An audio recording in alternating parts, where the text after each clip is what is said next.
sugat ko.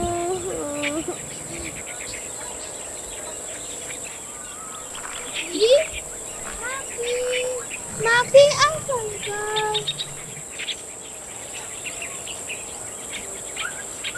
Ang sakit ng sugat ko.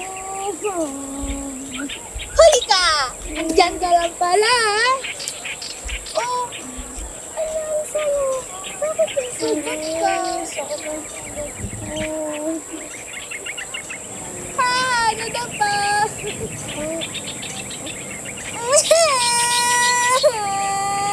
Bakit? Dahil na! Pati na tayo! Sorry na! Aray! Tama! Ituloy ako! Nadulas! Buti nga nadulas! Tawa-tawa ka pa! Tara na nga! Baka inalipit tayo na mama! Para gamutin na yun yung sugat mo. Mama! Nandito na po kami! Mama! Oh, teka, sandali.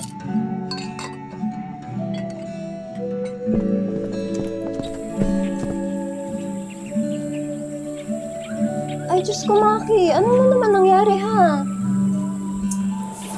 Bakit ka naman kasi nasugatan? Naglalaro lang naman po kami ng tagu-taguan. Teka, yung isa dyan, nadapa! Isa, nakita mo naman nasugatan si Maki, oh. Oh, may sugat ka rin pala. Ma, malayo po yun sa bituka. Isa, ang sugat kapag hindi inaalagaan at hindi binibigyan pansin, mas matagal maghilom. Ha? O siya, tara. Kain na tayo. Nagluto ko kayo ng paborito niyong pagkain. Bilo-bilo! Tama! Oh!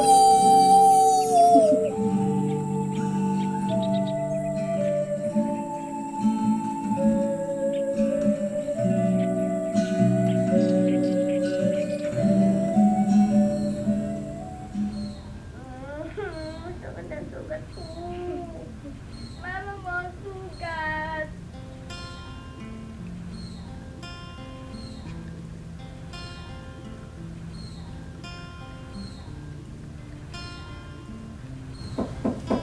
Si Mama! Saan na sugat mo, Mama? Patingin nga. Jesus, maliit lang eh. May kwento ako sa inyo. Alam niyo ba yung tungkol sa mga diwata na nagpapagaling ng mga sugat? Diwata? Hindi po. Alam niyo ba, sa mga lupang ninuno natin, sabi nila, kapag ginawa mo raw ito, tutulungan ka raw ng mga diwata na pagalingin yung sugat mo. Kahit tumakbo ka pa ng sobrang layo, hindi ka matatanda. Kahit nga pa kalayo? Kahit gaano pa kalayo.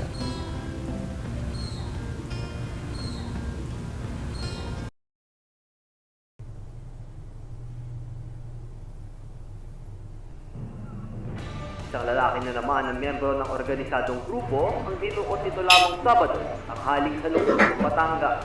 Ayon sa mga witness, bumibili lamang ito ng ulam nang sa pilitang dinukot ng mga matong nakasibilyan at isinakay sa van. Hanggang ngayon ay patuloy pa rin ang operasyon sa paghanap sa nawawalang lalaki.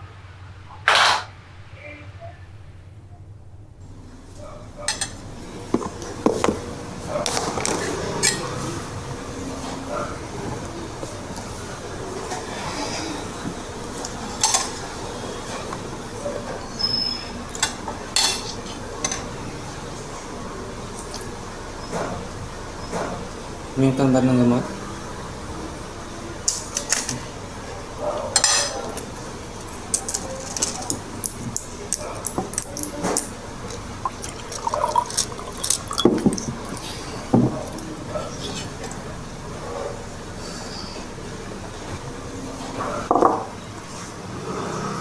Napalitan mo na ba yung nangyari kay David niya? Oo. Mga hayop talaga. Parang mga mabintugo na naman gumawa nun. Kailan ba sila magsasawa? Ipagtitipon mamaya. Pupunta ka ba?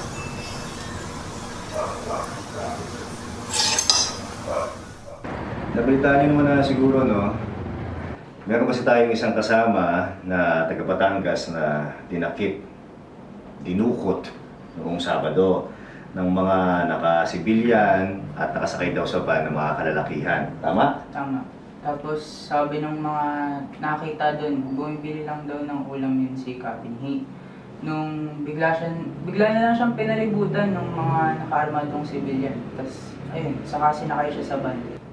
Babalitaan ko na lang kayo kapag may pumasok na panibagong impormasyon tungkol dito sa insidente na ito at kung may update sa kalagayan ni Cabin He para makapag-post as campaign materials or anything para i-condemn itong ginawa na ito sa isang kasama natin at para ma-surface si Cabin He. For the meantime, ang mahalagang gawin natin ay mag-ingat. Alagaan natin ang bawat isa, ha? Tama. Mag-body system tayo mga kasama. Mag-ingat tayo, okay?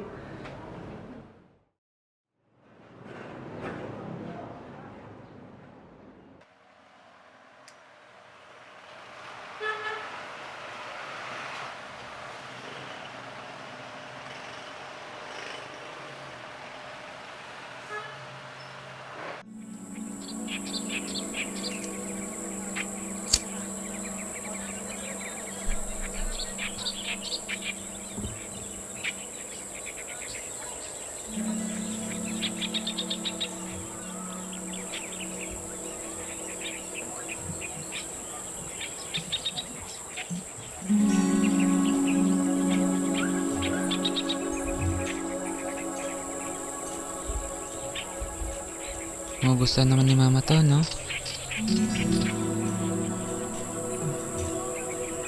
Tagal na din pala nakalipas. Nakatawa lang kasi ang pagkaing dala natin, hindi man lang natin alam kung ito ba yung gusto ni Mama.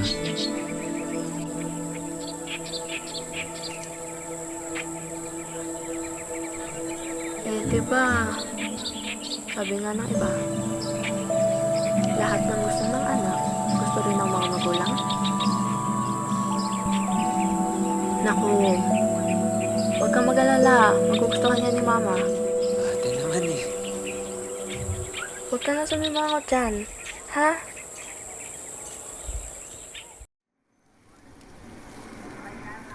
Sakto na gutom ako. Ano, gusto pa mamili? Sige, tara. Ate, magkano po sa isaw? 10 pesos lang po. Kuya, ate. Dalawang order nga po. Okay po. Ikaw na muna bahala dyan ha. Bili mo na ako sa tindahan ng inumin. Sige, balik ka ah.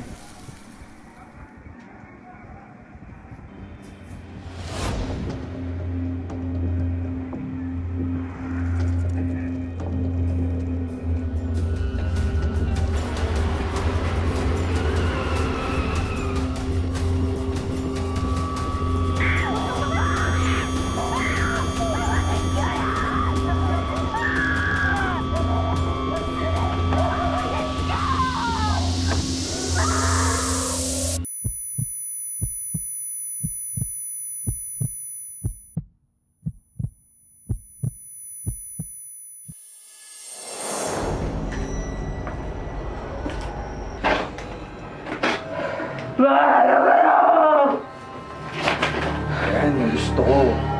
Lumalaban pa rin.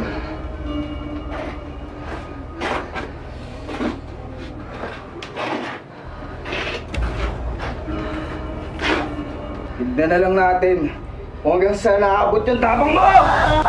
Ano? Putangin na mo! Di ka talaga magsasalita!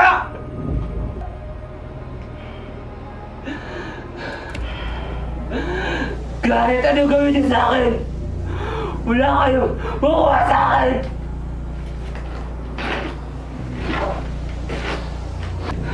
Alam mo, Maki, bait mo talaga yung gobyerno eh. Pero kung may mga salot na katulad mo, magagawa mo. Kayo mo mga berdo ko! Ang tunay na salot sa lipunan na to! Mamamatay tao!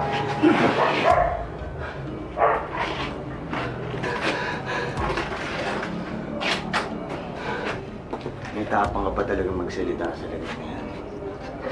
Kung hindi ka talaga magsasalita, tignan natin kung magsasalita ang kapatid mo.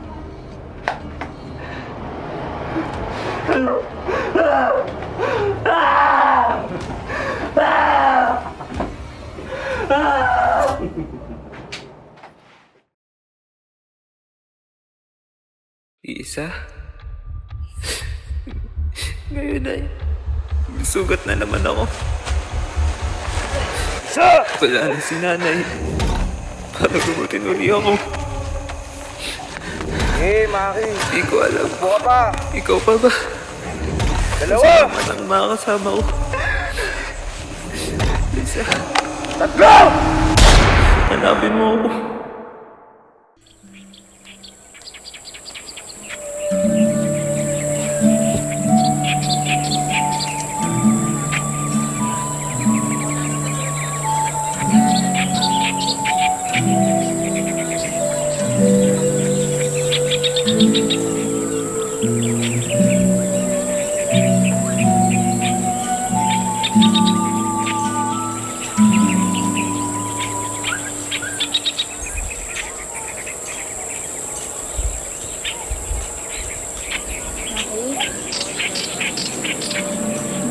Kamusta ka na kayo?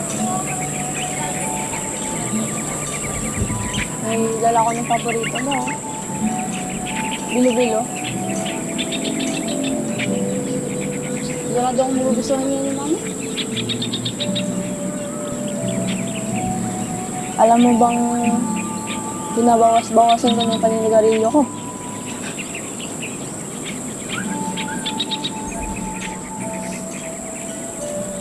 Hindi ko man alam kung nasan ka ngayon, pero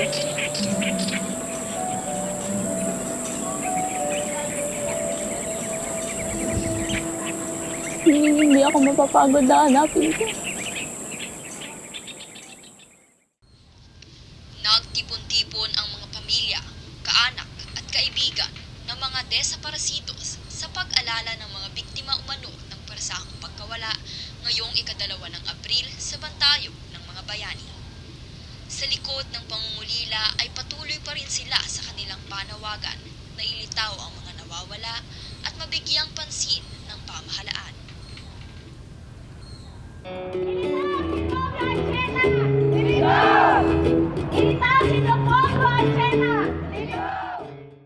Ang ating mga minamahal at ng mga mahal sa buhay ng mga pamilya ng mga biktima ng sapilitang pagkawala. Maraming salamat po sa inyong lahat.